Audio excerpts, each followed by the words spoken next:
Welcome to Buddy Academy. This is Nandini. I am going to teach you NCERT Physics. In this class, we are going to discuss about the first chapter in your NCERT Physics, electric charges and fields. In the previous class, we have learned some important topics regarding to this chapter, right? Yes, in this class, we are going to learn the remaining topics which we are left in the previous class. First, we are going to learn about the electric flux, electric dipole in a uniform electric field, and later continuous charge distribution, and also we are going to learn about the Gauss law and its application, which is very important topic in your board examination. Okay student, let us learn this session. Okay student, let us get into this class. Topic wise analysis of past 10 years CBSE board examination. First, already we have learnt Coulomb's law, electric field lines, right? Yes, in this class we are going to start electric flux, electric dipole in a uniform external field, continuous charge distribution, Gauss law, application of Gauss law. So let us see which type of question will be asked in this topic. In the electric flux, very short answer, long answer will be asked. So very short answer stands for 1 mark and short answer stands for 2 marks, and long answer will be asked for 3 marks and very long answer for 5 marks. So yes, in electric dipole only very short answer and very long answer is asked for past 10 years, and in an electric dipole in uniform external field very short answer and long answer is asked. Next, continuous charge distribution only short answer is asked in the last 10 years question, and also very low amount of question is asked. In a Gauss law, very high amount of very short answer, that is very high 1 mark is asked in the with regarding to the Gauss law, and short answer and long answer and very long answer also asked in this topic. In application of Gauss law, very long answer is asked, very important topic is application of Gauss law, because in the past 10 years very long answer is asked very highly in the application of Gauss law. Okay student, let us learn the electric flux. Okay, let's learn about the electric flux. Define electric flux, write as SI units. This question is asked in very short answer and long answer. Before going to the definition of the electric flux, I will tell you an example so that you can clearly understand what is the electric flux is. Take a pipe. So what happens inside the pipe is the water is flowing inside the pipe, right? So when we hang a ring, for example, I am placing a ring perpendicular to the flow of water, what happens here is maximum water is flowed through the ring. I kept a same ring slantly with respect to the ground, which is making an angle theta. So this time what happened? Yes, compared to this water, maximum water, this water flow is very low. Why? Because it is making a angle, right? So that the water is reduced to flow in the ring. What happened when we kept a ring parallel to the flow of water? Yes, there is no water flow through the ring. The similar concept is compared with the electric flux also. So consider this as a ring. For example, a plane of paper as a ring, and here the water flow is compared to the flow of electric field, so that you can clearly understand what is the electric flux is. That is, it is a measure of flow of electric field through the given area.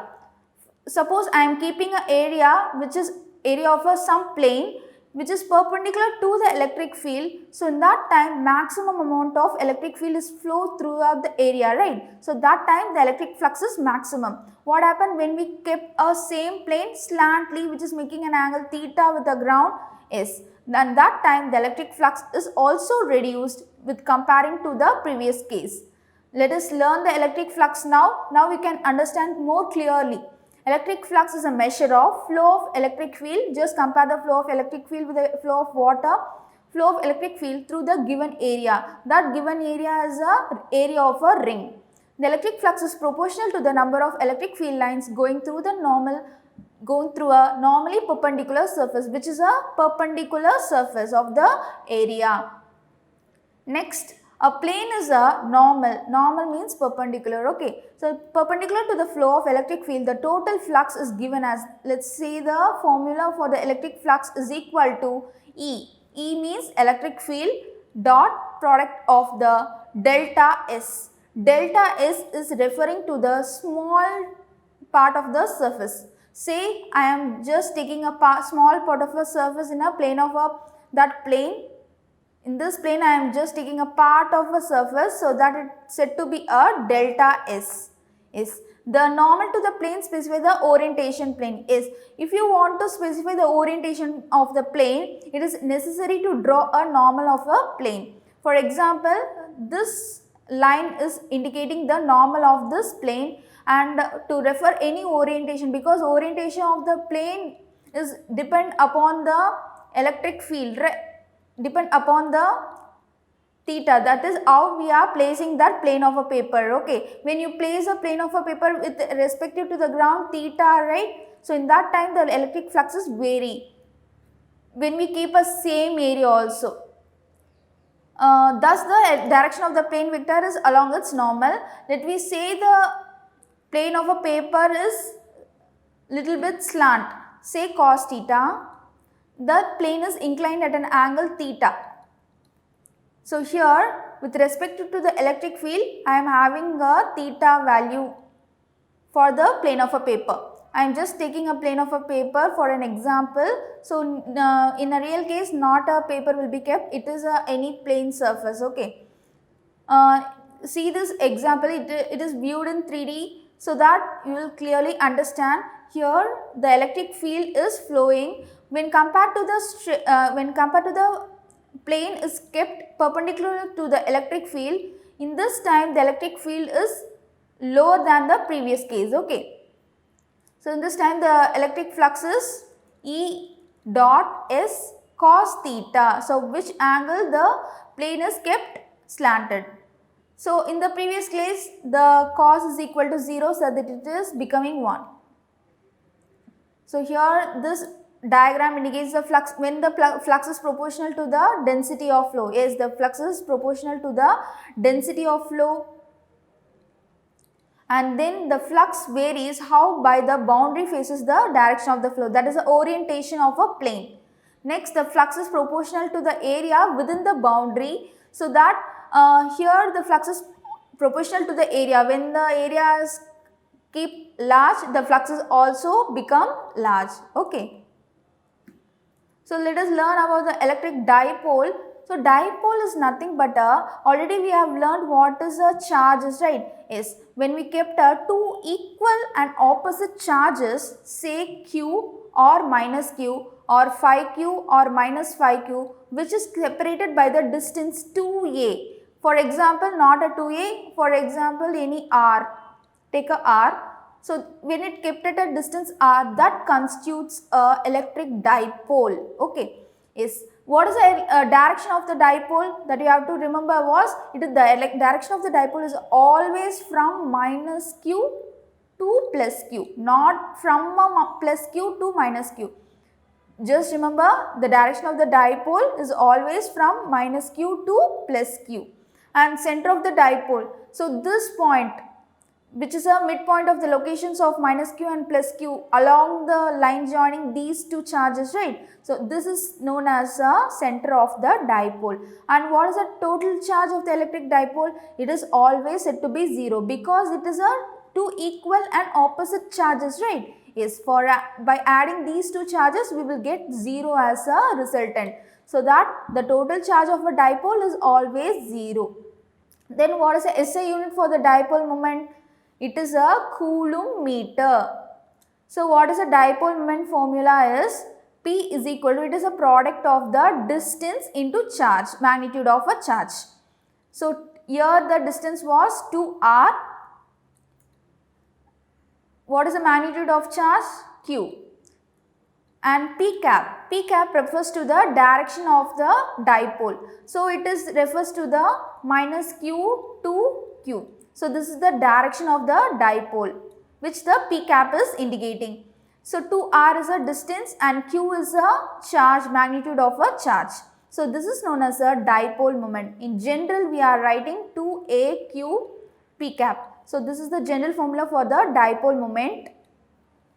And the SI unit of the dipole moment was coulomb meter, which is a unit, coulomb is a unit for the charge, and A, which is a distance, right? So it is a SI unit for the distance, which is a meter.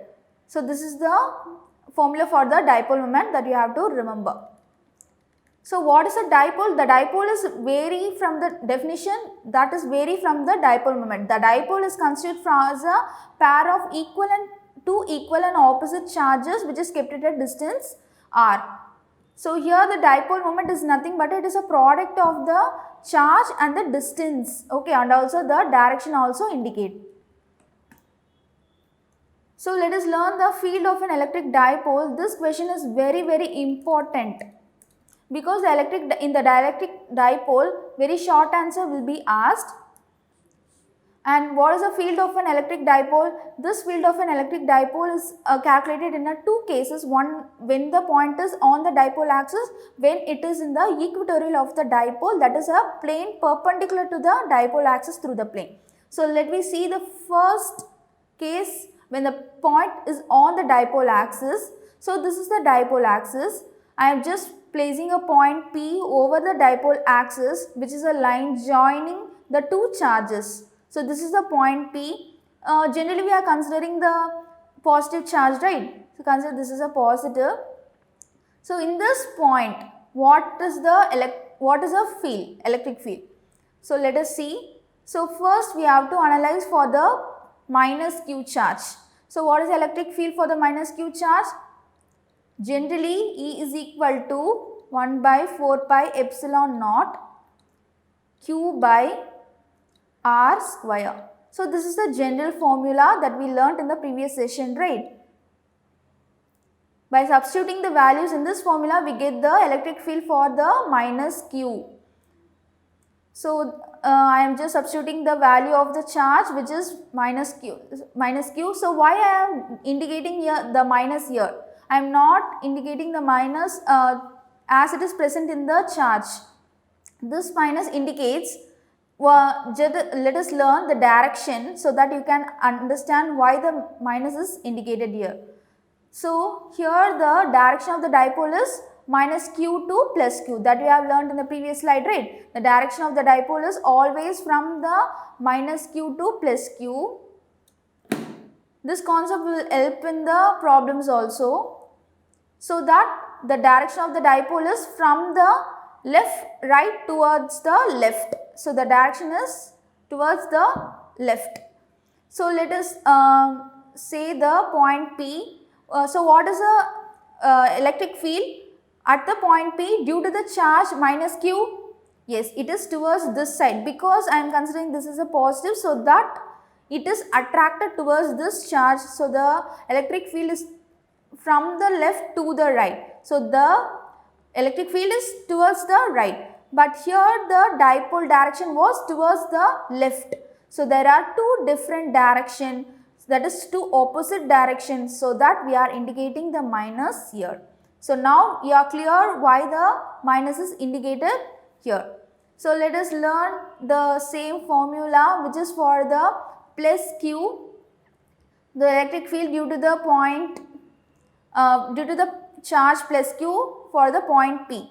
So the electric field, I am just substituting here. For the charge, what is the charge value? Magnitude of the charge was Q, because the magnitude of the dipole is same charge.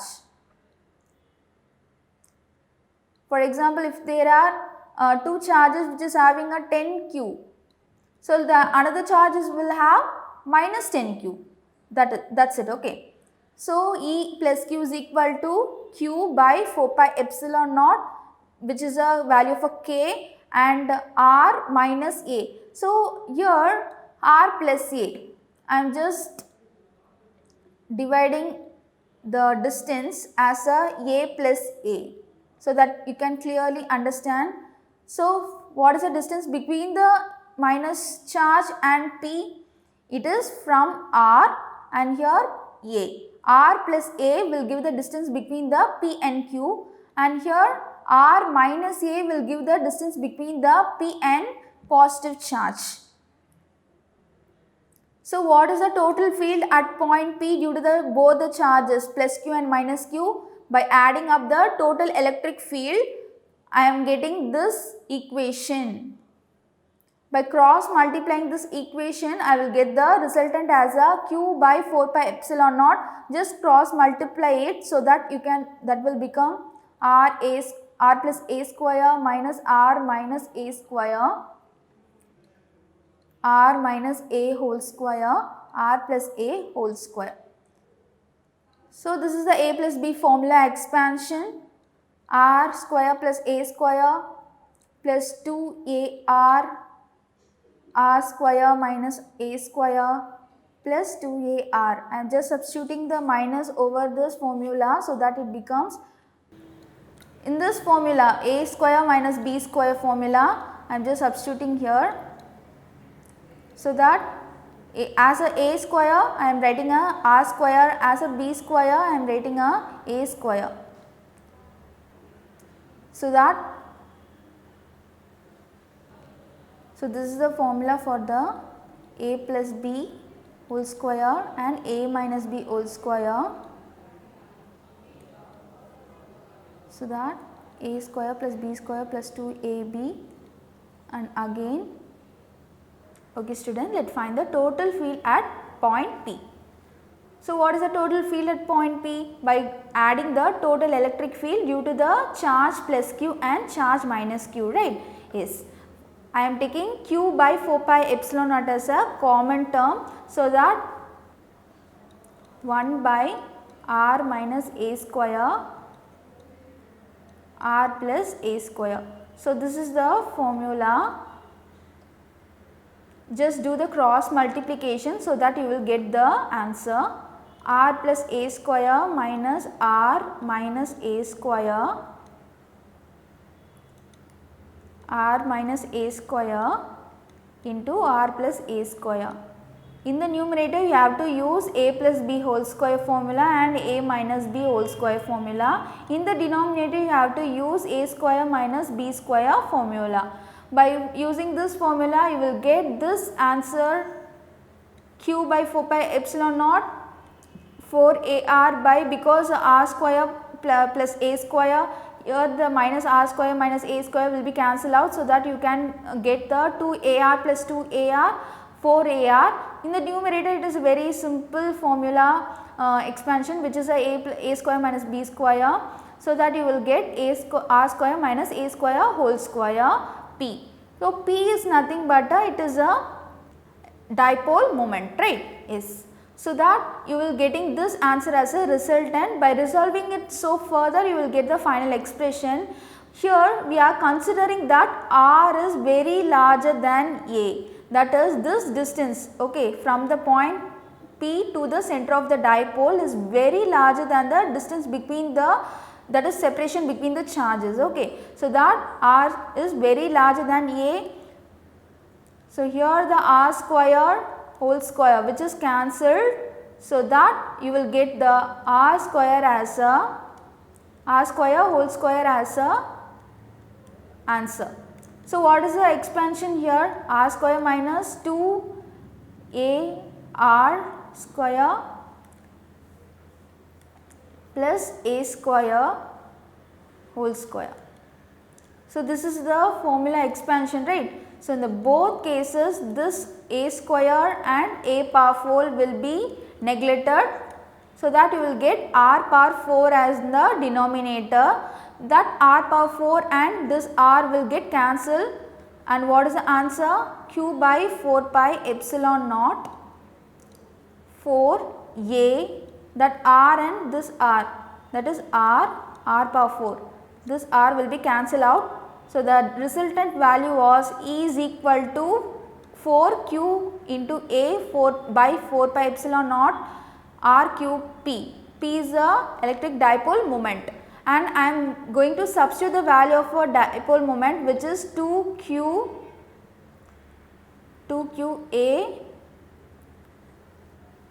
So which is after substitution we will get E is equal to 2 p cap 2p, because here it is a unit vector. I am just substituting here 4 pi epsilon naught r cube. So, this is the final expression after substituting the electric dipole moment, which is 2p, I am writing over here, 2p by 4 pi epsilon naught r cube. So, this is the final expression. In the second case, for the points on the equatorial plane, consider this is a equatorial plane. So, here the point P is placed over here. What is the distance between the center of the dipole and the point P, which is r, and the separation between the charge is 2a, and here listen. So, this is the charge plus q and here the charge minus q is placed. Here the point P is placed. So, in which direction the electric field is move on? Yes, in the opposite direction, because the dissimilar charges is repels towards the each other, right. So, here the similar charges are repel towards each other. So, that similar charges are present, so that it will repel each other, and here there are two dissimilar charges, so that it will attract toward each other, so that the net electric field is towards the center of the two vectors. So, that it is a resultant electric field at a point P. Listen, here the direction of the electric dipole is towards this side, that is from the right towards the left, that is minus q to plus q, right. This is the direction of the electric dipole moment and this is the direction of the electric field. I am drawing the vector notation over here.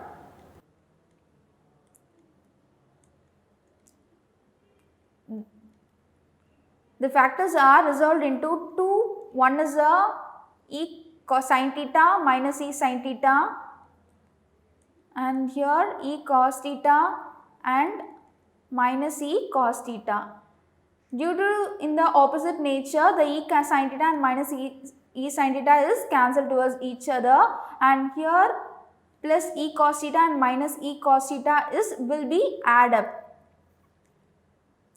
Okay, let us solve this equation. The first equation implies the electric field on the point P due to the charge plus q. So, the distance is, by the Pythagoras theorem, we are calculating the distance that is in the hypotenuse. So, that we will get r square plus a square. So, this is a, which was the distance from the center of the dipole to the charges. So, 1 by r square plus a square. There are two similar equations, and here the total electric field on the point P due to the charges plus q and minus q, already I am saying that e sin theta will be cancel each other, so that it is opposite, which is having the same magnitude and in the opposite direction, right, and e cos theta will be add up. So, why we are indicating the minus here? Because the electric field is in the opposite direction to the direction of the dipole moment, right. So, that we are indicating the minus here. So, that we are adding this two similar equation as a 2qa by 4 pi epsilon naught r square plus a square. Why you are using this formula means the cos theta value is a by r square plus a square. Just note it down. This is the value of the cos theta. At large distances, again we are considering the distance between the charge plus, that is distance between the charge plus q and p, right. So, this distance is very larger than this distance, which is a separation between the charge. So, that we will consider that r is very larger than a, that is the distance between the charges is very lesser than the distance between the center of the dipole and the point. R is very larger than a, so that we will cancel the a square term here. So, by the resultant we are getting E is equal to minus 2qa, the minus will again come in the answer. So, that we will get 4 pi epsilon naught r cube. This 2 and this 2 will get cancelled because there is a numerator and denominator. So, that we will get r cube here. Again we are substituting the electric dipole moment in this equation, so that we will get E is equal to As already know, 2aq is a p cap. So this is the electric dipole moment, right? By substituting this, we will get minus p 4 pi epsilon naught r cube. The electric field on the dipole at the point on the dipole axis is E is equal to 2p by 4 pi epsilon naught r cube.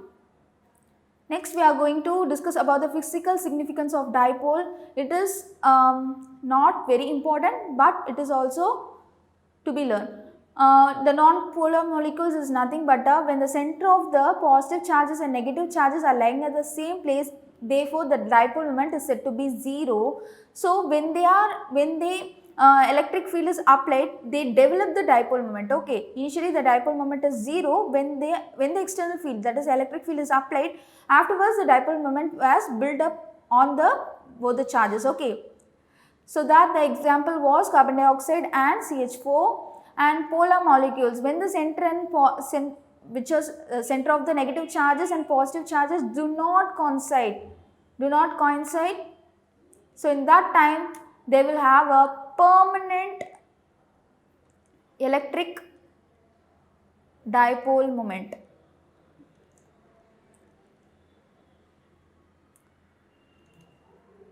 Even in the absence of the external field. Okay, so in the non-polar molecules, when you are giving the electric field, afterwards the dipole moment will be developed on the charges.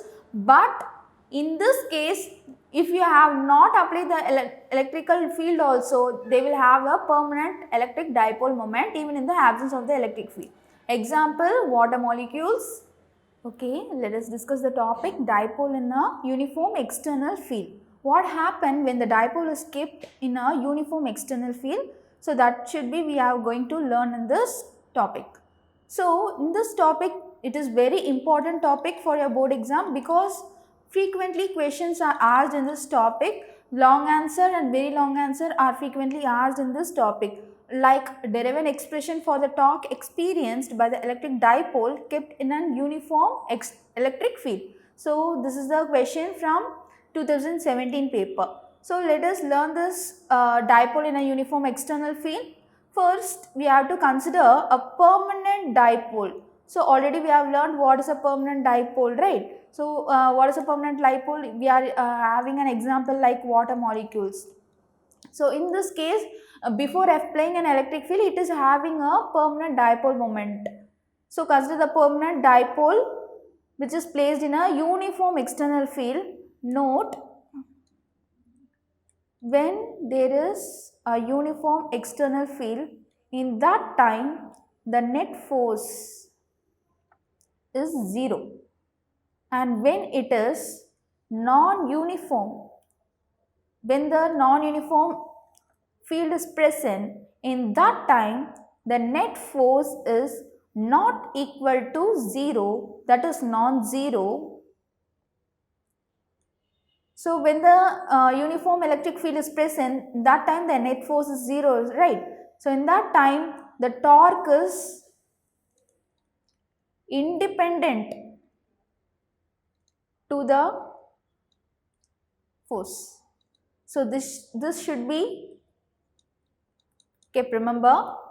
Okay, let us learn what is the formula for the magnitude of the torque. Since the net force on the dipole is 0, since it is E is equal to uniform, here the uniform electric field is present because the direction and also the spacing between each and every line is uniform, right?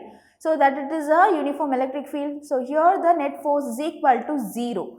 So here the magnitude of the torque is equal to, so this is a very important formula, just remember the magnitude of the torque is represented as a tau, which is equal to Q, which is the magnitude of the charge multiplied by electric field,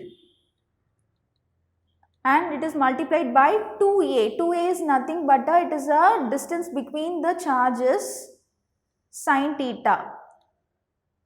Okay, so the theta is taken in the angle between the dipole and the electric field. So the magnitude of the torque is equal to 2qa e sin theta. So this is the final expression of the magnitude of the torque.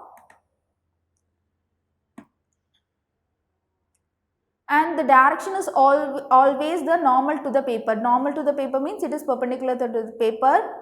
So generally it is a cross product of electric dipole moment and electric field. So the torque is equal to the product of, that is a cross product of the electric dipole moment and the electric field. Okay student, let us learn the electric force on the dipole when the electric field is parallel to the dipole moment and when it is anti-parallel to the dipole moment. Already we have learned in the previous case, like a dipole in a field on the axis of the axis and on the plane, equatorial plane, right? So in this case we are learning that electric field is parallel to the P and here it is a anti-parallel to the P. First we are going to learn about the electric force parallel to the P, that is in the same direction, that both electric field and the electric dipole moment are both in the same direction. In both the cases the net torque is equal to 0, but the net force is not 0 because it is a non-uniform field. So the electric force on the dipole is E is parallel to P and E is anti-parallel to P. So in this type, that is E is parallel to P, the force on the minus Q is towards the left and force on the Q is towards the right. So direction of the force is indicating in this direction and the direction of the increasing field also indicating in this direction. Similarly, this figure is saying that direction of the net force is towards the opposite side, which is on the side of the P, and direction of the increasing field is towards this side. So let us learn about the continuous charge distribution. So first we are going to analyze three types of charges. One is a line charge and then is a surface charge and then third was a volume charge. In this area, I am just taking a microscopic structure. For example, so this is a wire, consider this as a wire. I am taking a part, very small part of a wire which is having a area delta L. Okay, so this, consider this as a length. Okay, so this length is as a delta L. So what will be the line charge density? To calculate the line charge density, which is represented as a lambda, that is equal to the delta Q, which is a charge on that particular smallest length, and delta L, which is a length over a small surface. Okay, so this is the way to calculate the line charge density. Similarly, if you want to calculate the surface charge density, you have to represent it in a sigma, and here we have to again, so in this sheet we are considering this area as a delta S, right? So what is the charge on this particular area? It is a delta Q divided by delta S. So this is the surface charge density, and then volume charge. So what is a volume charge here? It is a delta Q, and which part? In this part. Okay, so there is a small volume which is represented in a delta V, so that the volume charge density is represented in a rho, which is a fraction of volume charge divided by volume of that particular surface. So in the continuous charge distribution, we are learning that at any general point, inside or outside, that is not important, with position vector r. For example, if you are having any surface, we are going to deal in detail in the Gauss law, so that I will tell you a basics. So here the E, which is equal to 1 by 4 pi epsilon naught and Q by R square, right? So this is the formula for the electric field. By substituting the charge as a rho delta V, So we have already know that it is a rho is nothing but a volume charge density and V is a volume, and we are substituting that volume charge is equal to rho delta V because we are considering a volume surface here, that is a 3D surface here. So that for each and every volume, take this diagram, for each and every volume I am adding up, for each and every volume I am adding up, so that we will get for all the volume we are summarizing the electric field as E is equal to 1 by 4 pi epsilon naught, which is addition of all charges presenting on that entire volume. So using Coulomb's law and superposition law, electric field can be determined for any charge distribution, either it can be discrete or can be continuous or partly discrete and partly continuous. Okay, let us discuss about the Gauss law. This answer is very important for your board exams. Compulsory will get at least one question in very short answer or very long answer or long answer or short answer. Compulsory will get asked about the Gauss law. Okay student, let us learn about the Gauss law and what are the principle and formulas that you are using in the Gauss law. First you have to follow my words. First I am considering this sphere which is having a surface S. S is a total surface of a sphere. Okay, don't confuse with that. So delta S, I am taking a very small area over the sphere which is I am naming as a delta S. Okay, so that I am inside the sphere there is a one charge which is a positive charge plus Q. So that the entire surface having a some charge, right? So that the flux is present throughout the sphere. So this is a closed surface, right? Yes, let us calculate what is the electric flux throughout the closed surface using a Gauss law. I am taking a smallest surface which is a delta S over here, substituting it in a flux formula. Already we have learned the flux formula which is a multiplication dot product of the electric field and S. S is nothing but it is a surface, area of a surface. So that you will getting, instead of electric field I am writing a formula for the electric field which are already known. E is equal to all the formulas which is having a basic of electric field which is equal to Q by 4 pi epsilon naught R squared. So never forget this. So I am substituting the value of the electric field dot, so that here it was delta S because I am taking a very smallest area, right? So I am naming it as a delta S. R cap is nothing but it is a unit vector which is radiated outwards. Next we are having this, that it is a unit vector which is having a value 1. So leave it that. So as a total surface, what is the electric flux throughout the surface? Which is adding each and individual surface. I am taking every surface now, so that we have to add every surface and each and every charge present in every surface. So that we are adding all the surface, area of a surface, like summation of all area of a surface which is given as 4 pi epsilon naught R square delta S. By substituting S is equal to, we have already know this is a sphere. So what is the volume of a sphere? Which is 4 pi R cube, 4 pi R square. So which is the area of a sphere, not a volume. So it is a 4 pi R square which is the area of a sphere.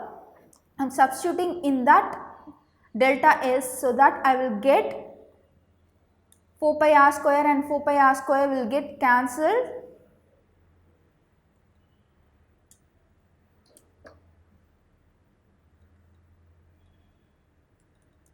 As a remaining Q by epsilon naught. So this is the remaining part of a equation. So in this fashion we have derived the total flux throughout the closed surface as a Q phi is equal to Q by epsilon naught. As a resultant, E is equal to, electric flux is equal to Q by epsilon naught, which is a obtained from the Gauss law. For any closed surface, E is equal to Q by epsilon naught. For the surface, we are substitute the 4 pi r square, right? For any cylindrical surface, you have to, for example, area of a cylinder is for pi r square h, right? You have to substitute the area of a cylinder. Okay student, let us consider the applications of the Gauss law. So this is the cylinder. Here the every point, I am dividing a total surface of the cylinder. So this is the surface 1, surface 2 and surface 3. In the surface 3, each and every point is normal to the electric field. So here the electric flux is equal to 0, and in this area the electric flux is minus E S1, and here plus E S1. So that the total charge is 0, because the total flux is having a equal and opposite flux, right? So that the flux is equal to phi 1 plus phi 2 plus phi 3, which is equal to 0. As a conclusion, the total flux is equal to 0 in the cylinder when it having a two equal and opposite flux. Okay student, these are the important points on Gauss law. Just remember, the Gauss law is true for any closed surface. What matter? So it is either shape or shapeless. Okay, not a shapeless. It is a whatever its shape. It may be a circle, cylinder, or square, or a cube, whatever may be. Not a square because it is a 2D, right? So what are the shape? If you having a closed surface in every shape, like a cube and cuboid,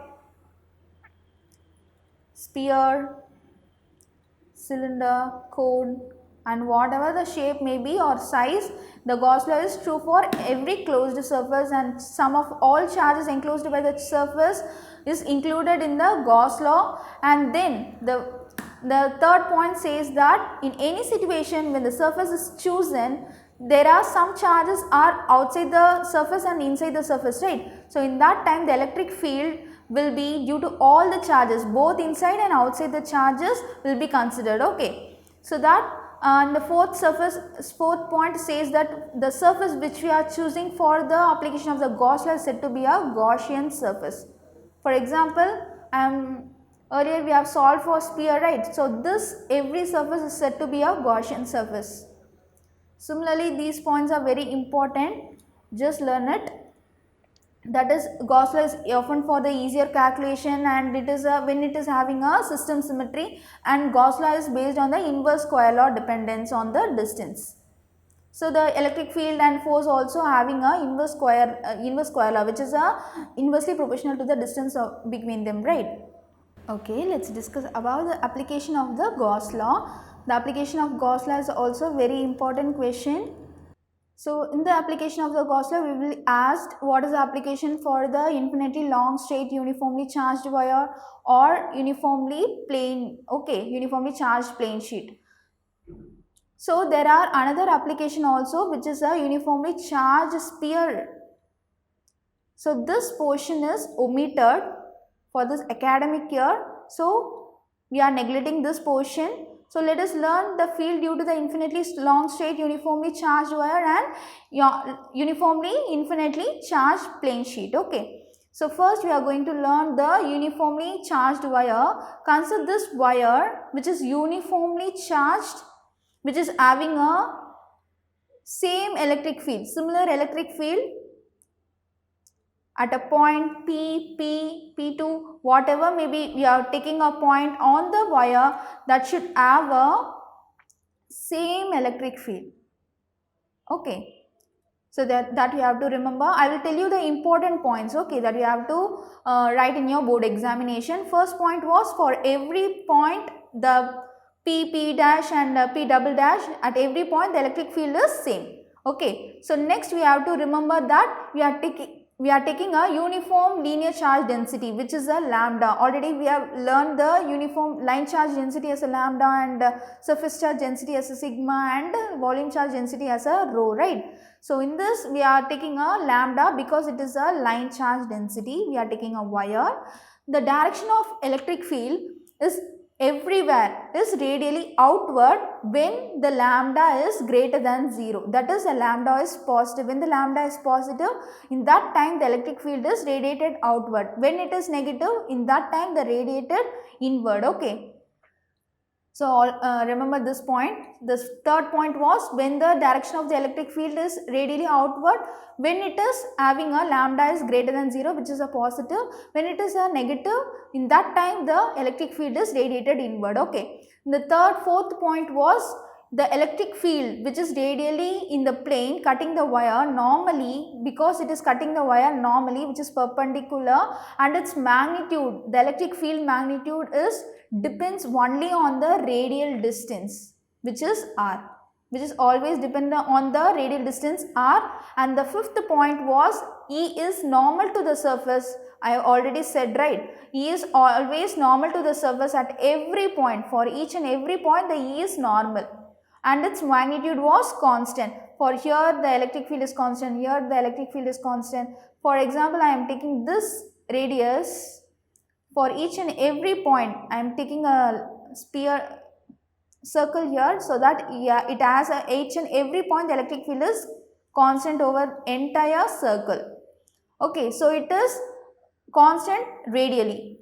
And then surface area of the curved part is 2 pi RL. Okay, the surface area was 2 pi RL because I am taking a part of this. So that it is, the surface area is 2 pi RL.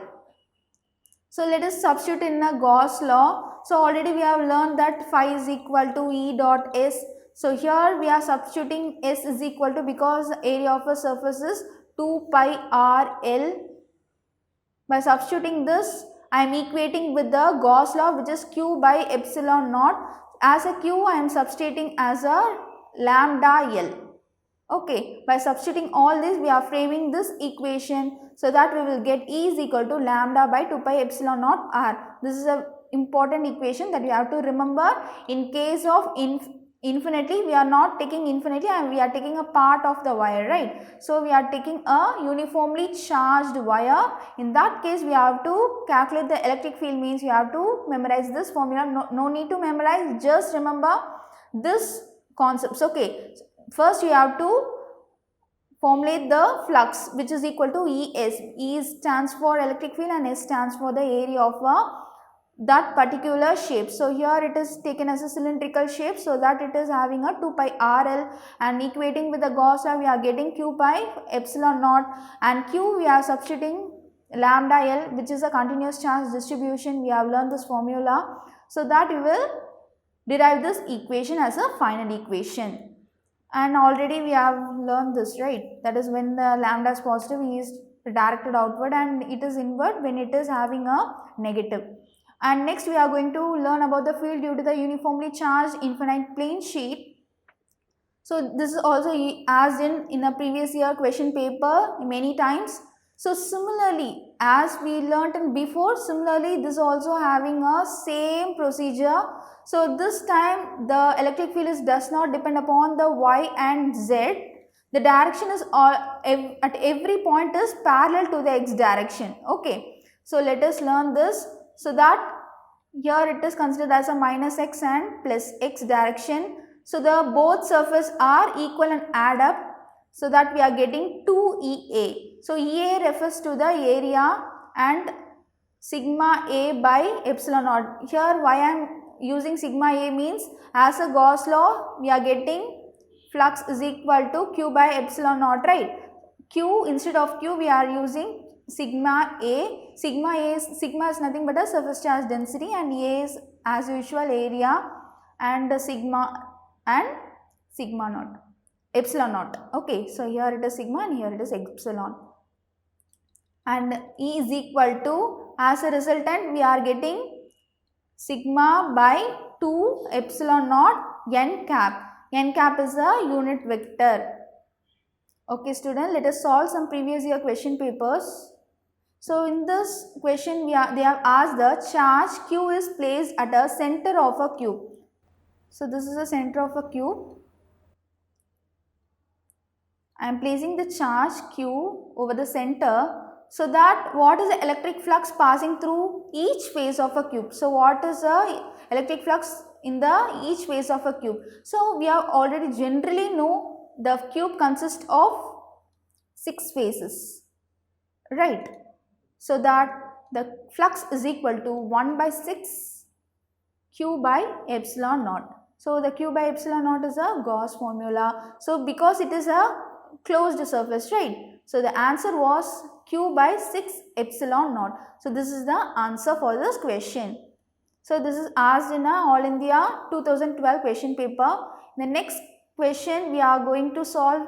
Figure shows 3-point charges. Yes, there are 3-point charges. 2 charges are inside the surface, which is plus 2q and minus 2q, and 1 charge in the outside the surface, right? So what is the electrical flux due to this configuration through the S? Okay student, let us solve this question. First you have to take the formula. Flux is equal to q by epsilon naught. Always remember this formula. And here what is the total charge enclosed by the surface? I am taken as a q1. So that q1 is equal to plus 2q minus q. Along with the symbol you have to add, okay. So don't leave any symbols. So that you will get 2q minus q divided by epsilon naught.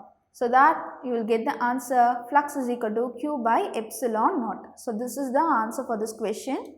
So simple, right? Just you have to remember the concept, that's enough. When air is replaced by the dielectric medium of constant K, what is the maximum force of attraction between the two charges displaced by the distance, say r?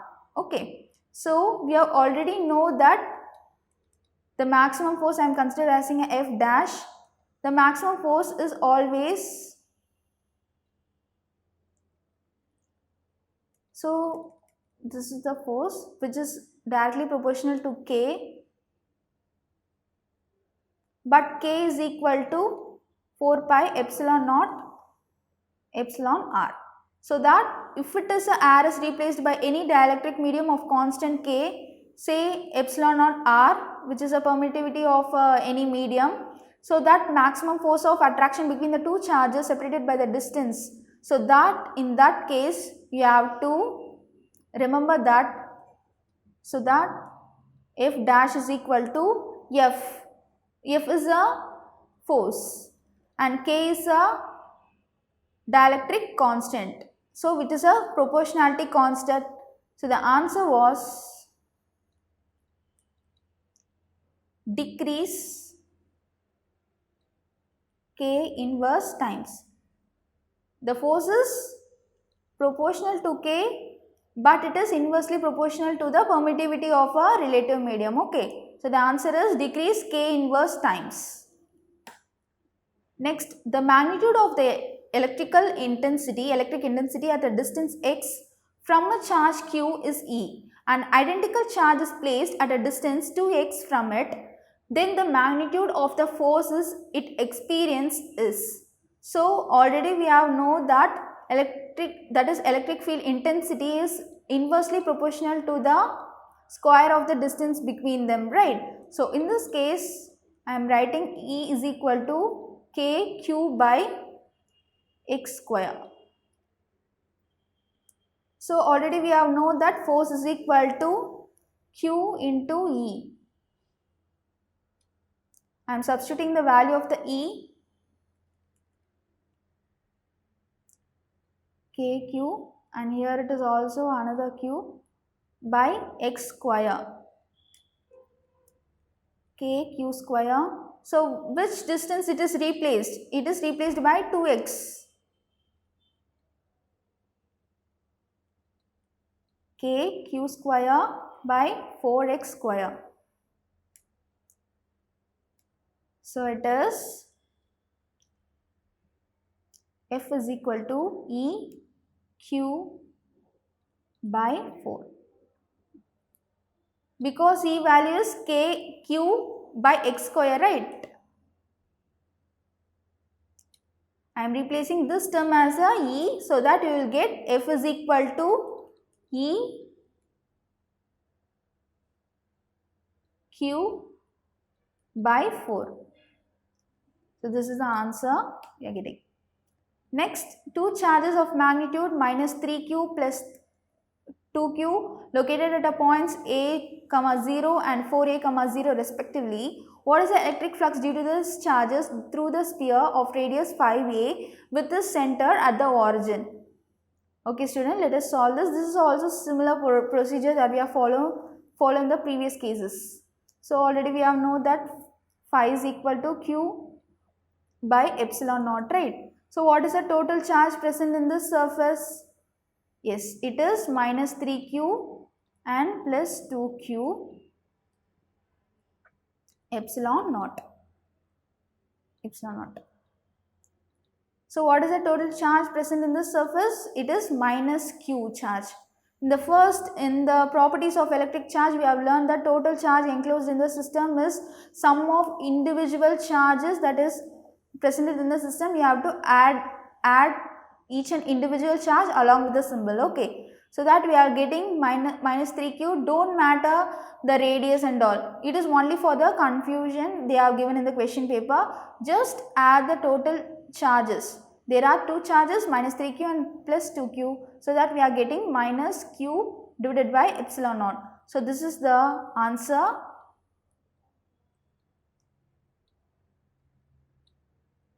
Okay student, let us learn the important formulas and constant that we are used in these problems.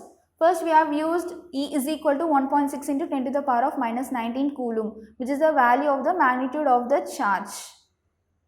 And then F is equal to 9 into 10 to the power of minus 9 Newton when the charge are 1 coulomb and R is equal to 1 meter. Okay, in that time the F is equal to the value of the K. K is also value of 9 into 10 to the power of 9. Okay. So next 9 to the power of 9 Newton meter square per coulomb square. And what is the value of the permittivity of a free space, which is 8.854 into 10 to the power of minus 12 coulomb square n inverse m inverse square. So these values are always given in your question paper. No need to worry, but it is for the remembrance it is very good. Okay, let us practice. So I will give you some important formulas throughout this chapter. Just learn this formula, that's enough for your exams. So first one was, I also discussed the concepts also here. Additivity of charges, that is we are using when we have to add total charge in the system, you have to add each and individual charge along with the symbol. Okay, along with the symbol. And next, charges is conserved. We have already known that charges are conserved, that is charges either can be created nor be destroyed. Okay, so that is said to be a charges is conserved. And quantization of the charge, that is n is an integer and e is a magnitude of charge, which the product is given to the charge. Okay, next Coulomb's law, which is a very important law that we have learned, right? F is equal to K into magnitude of product of the magnitude of charges and inversely proportional to the square of the distance between them. And principle of superposition. In the principle of superposition, we have learned each and every charge. Okay, for example, if the system has n number of charges, no need to worry. Calculate the force on every charge due to the other charges individually and then add up. Okay, so that resulted in the principle of superposition, which is also known as forces between the multiple charges, right? And next, electric field due to the produced by the field charge Q at a point R. This electric field formula is very important than the force. Okay, already we have learned that F is equal to Q into R. Also remember this. So that for electric field at a point R will be given 1 by 4 pi epsilon naught Q by R square R cap. R cap is nothing but it is a unit vector. And next, electric field due to the system of charges, it is similar to the force between the multiple charges. You have to add each and every force. Okay, each and every force due to the, for example, I am having a point P here and there are many charges, say Q1, Q2, Q3. And what is the electric field on the point P? It is sum of due to the individual charge Q1, Q2, Q3. Okay, so that is a electric field on the point P due to the Q1 I have to find separately, and due to Q2 I have to find separately, and electric field on the point P due to the Q3 I have to find separately, and then you have to add all these electric fields to get the electric field due to the n number of charges. And then we have studied the electric flux. In the electric flux formula, this is a very important. When it is kept, when the plane is kept perpendicular to the electric field, so no need of worrying theta, and when it is kept slant, so in that time theta is coming into the picture, so that we have to put cos theta. Next, the electric dipole moment vector. So already we have known that electric dipole moment is equal to Q, product of the charge and distance between them, and P cap is nothing but a unit vector which is from the minus Q to the plus Q. And next, the value of the electric field when kept under a point on the dipole axis gives this formula, and for the equatorial plane this formula. And for the Gauss law we are having this formula which is for the closed surface. Okay, this is also very important. And for the magnitude of torque, just remember this, it is a cross product of the dipole moment and the electric field sin theta. So this is a very important formula to find the torque of the dipole. And next, field of a line charge, we are obtaining this equation in the field of a line charge, right, by substituting the value of that cylinder 2 pi RL, we are getting this electric field is equal to lambda divided by 2 pi epsilon naught R. And for infinite sheet we are getting electric field is equal to sigma, which is a surface charge density divided by 2 epsilon naught, and for vicinity of conducting surface we are getting E is equal to sigma by epsilon naught. As a general, we have to always memorize this. Okay, this formula is very important to do all these formulas. These are the some question I will give you for the question for practice. So these 5 questions are very important, student, that is taken from your previous examination, board examination. First question was a thin, straight, infinitely long conducting wire having a charge density X is enclosed by the cylindrical surface. So by reading this question we have understood this is come from the application of the Gauss law that we have already discussed, right? So this is the application of Gauss law. This is the first application, which is electric flux for the uniform long infinitely, not infinitely, it is a uniform long wire. So this question is asked in the All India 2011 question paper. Similarly, the second question, which is a plot graph which is showing a variation of Coulomb force. So this is taken from the Coulomb force. In the topic of Coulomb force, we have to draw the graph. Okay, so the graph will be look like this. So just try it. And next, in the third question, this come from the uniform electric field. So you have to calculate the flux. Okay, so which is in a enclosed surface. And for the fourth question is nothing but it is a derivation. The Gauss law to derive the expression electric field between the two uniformly charged parallel sheets, which we have discussed lastly. And in the fifth question I have give you the ring of radius A, obtain expression for the electric field intensity, which is also we have discussed in this session, right? So try the 5 question. By these questions we are wind upping the first chapter. Let us take the recap. Okay guys, let's take the short recap for the session. First, initially we have learned what is the electric flux, electric dipole in a uniform external field, continuous charge distribution, and Gauss law and its application, right? And also we have solved some previous year question and also discussed important formulas and concepts with respect to this lesson, chapter 1.